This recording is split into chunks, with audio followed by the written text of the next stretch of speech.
बात है, जो कुछ करना है वो न करने के लिए है।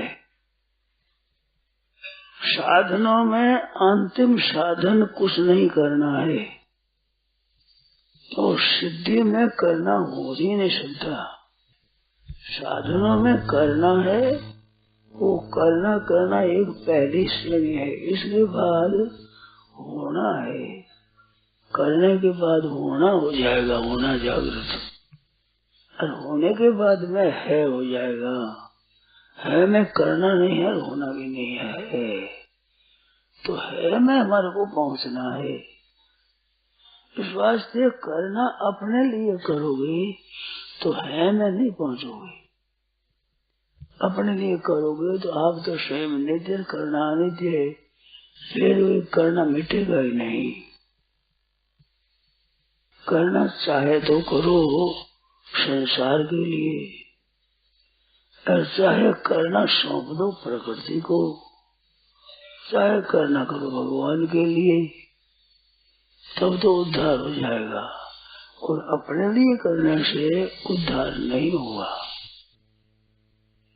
अपने लिए करने से क्या होता है कि जो करने का क्रिया है, क्रिया भी निरंतर रहने वाली नहीं, और क्रिया से उत्पन्न होने वाला फल प्राप्त होता है तो वो फल भी निरंतर रहने वाला नहीं, क्योंकि उसे क्रिया कारण है, तो कारण के अनुसार कार्य होगा।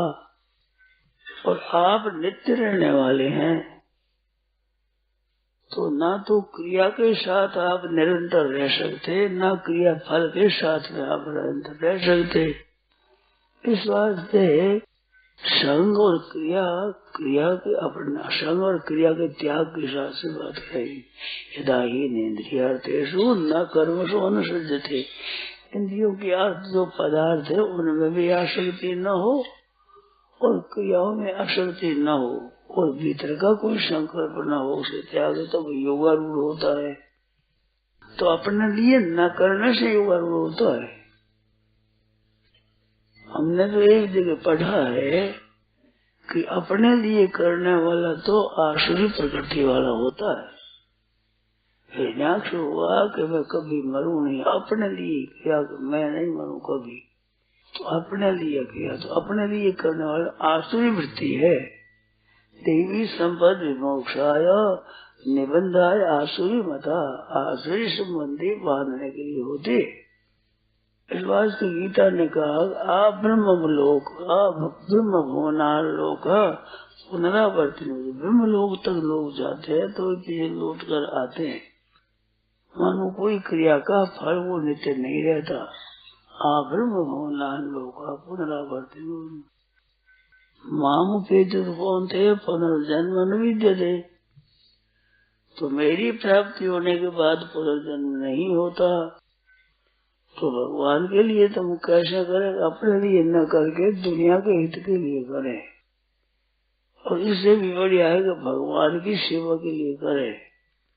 और ज्ञान मार्ग में प्रकृति करने वाली, अपने करने वाले कुछ नहीं है, होना बह जाएगा, होना होकर है में बह जाएगा।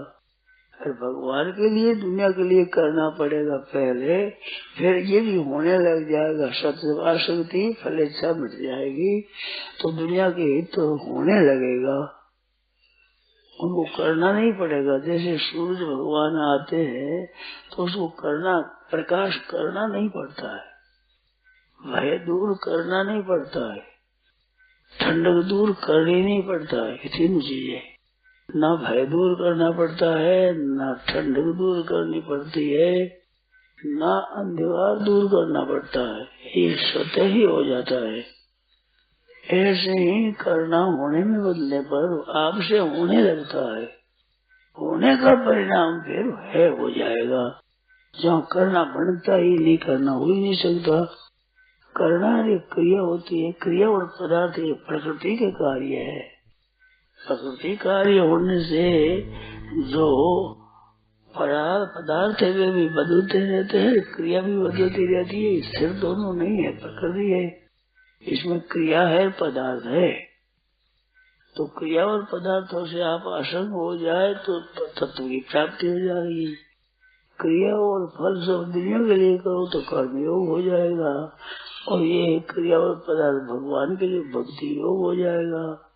तो भक्ति और सेवा और गुणागुणी वर्तन समर्पण ये सब अक्रिय हो जाएंगे अंत में। तो परमात्मा स्वतः अक्रिय, जो उसमें परिवर्तन नहीं होता, तो वो नित्य तत्व है। नित्य तत्व की प्राप्ति अपने लिए करने से नहीं होती, अपने लिए करने से बंधन होता है, जन्म मरण होता है। तो अपने तो है नित्य, करना है अनित्य, तो करने से फिर कैसे छूटेगा? फिर करना, फिर जन्म के तो मरना बाकी, मर गया तो फिर जन्म बाकी रह गया, फिर जन्म गया तो फिर मरना की मरना बाकी रह गया, मर जाए तो फिर जन्मों की जन्म बाकी रह गया। ये चक्कर चलता ही रहेगा। अपने लिए कुछ नहीं करना हो तो केवल भगवान के लिए कर दो, भगवान से प्रकृति को दे दो, चाहे दुनिया को दे दो करना। तो दुनिया के लिए करने में कर्म योग, भक्ति के भगवान के लिए करने से भक्ति योग, और प्रकृति की सौंप देने से विज्ञान योग, और अपने लिए करना है ये जन्म मरण योग। नारायण नारायण नारायण नारायण नारायण। ये बात राम। यह प्रवचन परम श्रद्धेय स्वामी जी श्री राम सुखदास जी महाराज द्वारा 23 दिसंबर 1993 को प्रातः लगभग 5 बजे कलकत्ता में हुआ। राम।